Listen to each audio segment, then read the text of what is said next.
Discover Nairobi, the most beautiful and developed city in East Africa. Hello Displorers, welcome to another informative video presented to you by Displorer and thanks for watching. In this video we shall take you all the way to East Africa to shine the light on the most beautiful and developed city in that part of the continent, Nairobi. Nairobi is the capital and the largest city of Kenya with a population of over 4.7 million people.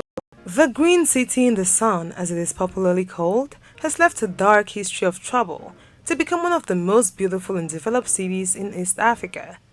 In this video we shall examine the reasons for this, so come with us as we explore this outstanding city and what makes it so special.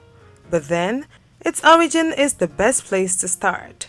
If you're new here, welcome. Be sure to subscribe and turn notifications so you don't miss any of our videos. Early years. The site of Nairobi was originally part of an uninhabited swamp, and the name Nairobi comes from the Maasai expression meaning cool waters, referring to the cold water stream which flowed through the area. With the arrival of the Uganda Railway, the site was identified by Sir George Whitehouse for a store depot, shunting ground, and camping ground for the Indian labourers working on the railway. Whitehouse, chief engineer of the railway, favoured the site as an ideal resting place due to its high elevation, temperate climate, and being situated before the steep ascent of the Limuru escarpments. His choice was however criticised by officials within the Protectorate government, who felt the site was too flat, poorly drained, and relatively infertile. During the pre-colonial era, the people of Kenya lived in villages, amongst their tribes and cultures, where they had rulers within their communities rather than the president, and lived in that manner. In 1898, Arthur Church was commissioned to design the first town layout for the railway depot. It constituted 2 streets, Victoria Street and Station Street, 10 avenues, staff quarters, and an Indian commercial area. The railway arrived at Nairobi on the 30th of May 1899, and soon, Nairobi replaced Machakos as the headquarters of the provincial administration for Ukamba province. On the arrival of the railway, Whitehouse remarked that Nairobi itself will in the course of the next 2 years become a large and flourishing place, and already there were many applications for sites for hotels, shops and houses. The town's early years were however beset with problems of malaria, leading to at least one attempt to have the town moved. In the early 1900s, Bazaar Street, now Biashara Street, was completely rebuilt after an outbreak of the plague and the burning of the original town. Between 1902 and 1910, the town's population rose from 5,000 to 16,000 and grew around administration and tourism, initially in the form of a big game hunting. In 1907, Nairobi replaced Mombasa as the capital of the East Africa Protectorate, and in 1908, a further outbreak of the plague led to Europeans concluding that the cause was unhygienic conditions in the Indian bazaar. The government responded by restricting lower-class Indians and African natives to specific quarters for residence and trade, setting a precedent for racial segregation in the commercial sphere. By the outset of the First World War, Nairobi was well established as a European settler colony through immigration and land alienation. In 1919, Nairobi was declared to be a municipality. The continuous expansion of the city began to anger the Maasai as the city was devouring their land to the south. It also angered the Kikuyu people who wanted the land to be returned to them. After the end of World War II, this fiction developed into the Mau Mau Rebellion. Jomo Kenyatta, Kenya's future president, was jailed for his involvement even though there was no evidence linking him to the rebellion. The pressure exerted from the locals onto the British resulted in Kenyan independence in 1963, with Nairobi as the capital of the new republic. Climate. Nairobi has a subtropical highland climate with relatively cool evenings, especially in the June and July season when the temperatures can drop to 9 degrees Celsius. The sunniest and warmest part of the year is from December to March, when temperatures average in the mid-20s Celsius during the day. There are rainy seasons, but rainfall can be moderate. As Nairobi is situated close to the equator, the differences between the seasons are minimal, and the timing of sunrise and sunset varies little throughout the year. Neighborhoods and districts. The main administrative divisions of Nairobi are Central, Dagoretti, Embakasi, Kasarani, Kibera, Makadara, Pumwani, and Westlands. Upper-class suburbs include Karen, Langata, Lavington, Gigiri, Muthaiga, Brookside, Spring Valley, and so on, while medium neighborhoods include Avenue Park, Fetha, Pipeline, Dunholm, Greenfield, Nyayo, Tasia, and Baraka, among others. The lower-income estates include Umoja, Karioko, Dandora, Kariobangi, Kayoli, Embakasi, and Huruma. The Kibera slum in Nairobi was thought to be Africa's second-largest slum.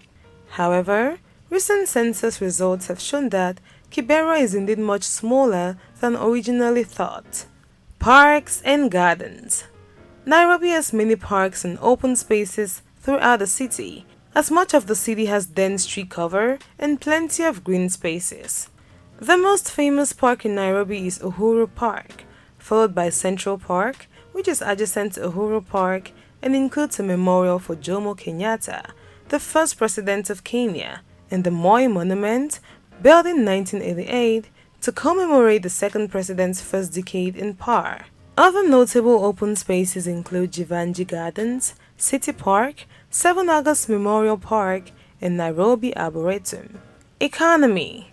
Nairobi is home to the Nairobi Securities Exchange, one of Africa's largest stock exchanges, officially recognized as an overseas stock exchange by the London Stock Exchange in 1953.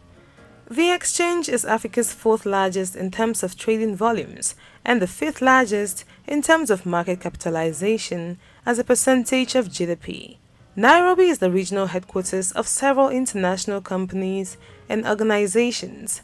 In 2007, General Electric, Young and Rubicam, Google, Coca-Cola, IBM Services, and Cisco Systems relocated their African headquarters to the city.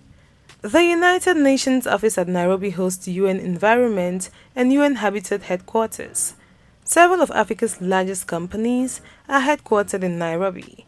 Safaricom, the largest company in Kenya by assets and profitability, is headquartered in Nairobi, Kengen, which is the largest African stock outside South Africa.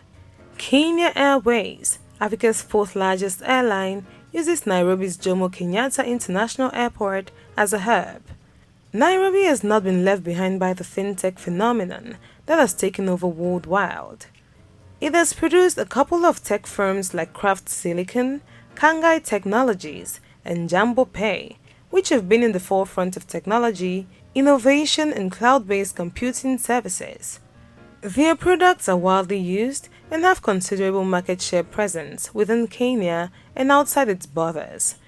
Goods manufactured in Nairobi include clothing, textiles, building materials, processed foods, beverages, and cigarettes. Several foreign companies such as Goodyear, General Motors, Toyota Motors, Coca-Cola have factories based in and around the city. Nairobi has a large tourist industry, being both a tourist destination and a transport hub.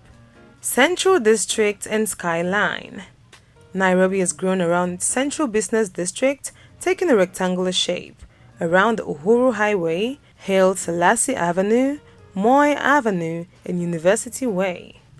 It features many of Nairobi's important buildings, including the City Hall and Parliament Building. The city square is also located within the perimeter. Most of the skyscrapers in this region are the headquarters of businesses and corporations, such as I&M and the Kenyatta International Conference Center. The United States Embassy bombing took place in this district, prompting the building of a new embassy building in the suburbs. Nairobi is undergoing a construction boom with major real estate projects and skyscrapers coming up in the city. Among them are the Pinnacle Twin Towers, Britam Tower, Avic International Africa Headquarters, Prism Tower, Pan-Africa Insurance Towers, Palazzo Offices, and many other projects. Shopping malls are also being constructed like the recently completed Garden City Mall, Centum's Two Rivers Mall, the hub in Karen Waterfront, Thika Greens, and the recently constructed Westgate Mall. High-class residential apartments for living are coming up, like Lumak Towers, a residential tower in Westlands, Nairobi. Avic International is also putting up a total of 4 residential apartments on Waiyaki Way, a 28-level tour, 2 24-level tours, and a 25-level tour. Hotel towers are also being erected in the city. Avic International is putting up a 30-level tower of 141 meters in the Westlands. Arkan Group Africa has also announced plans to erect a skyscraper in Upper Hill, which will have 66 floors and tower over 290 meters, further cementing Upper Hill as the preferred metropolis for multinational corporations launching their operations in the Kenyan capital. Culture. Art galleries in Nairobi include the Rahimtula Museum of Modern Art, the Mizizi Art Center, the Nairobi National Museum, the Karen Blixen Museum, and Koona Art Center. Nairobi has 2 informal nicknames: the Green City in the Sun, derived from the city's foliage and warm climate, while the second is the Safari Capital of the World, which is used due to Nairobi's prominence as a hub for safari tourism. Infrastructure. Major plans are being implemented in the need to decongest the city's traffic, and the completion of Thika Road has given the city a much-needed facelift attributed to road enhancement of global standards. Several projects have been completed, while numerous other projects are still underway. The country's head of state announced that Kenya was collaborating with other countries in the region to develop railway infrastructure to improve regional connectivity, under the ambitious LAPSET project, which is the single largest and most expensive in the continent. Nairobi is host to several airports such as the Jomo Kenyatta International Airport, Wilson Airport, and Eastleigh Airport. Matatus are the most common form of public transport in Nairobi. Matatu, which literally means 3 cents for a ride, are privately owned minibuses and the most popular form of local transport. Buses are increasingly becoming common in the city, with some even going to the extent of installing complimentary Wi-Fi systems in partnership with the leading mobile service provider. Nairobi was founded as a railway town, and the main headquarters of Kenya Railways is still situated at Nairobi Railway Station. Nairobi is served by highways that link Mombasa to Kampala in Uganda and Arusha in Tanzania. There you have it, explorers. That was the most beautiful and developed city, Nairobi. Thanks for watching this video, and if you did enjoy the video, do well to give it a thumbs up. Do not forget to subscribe and share with your friends.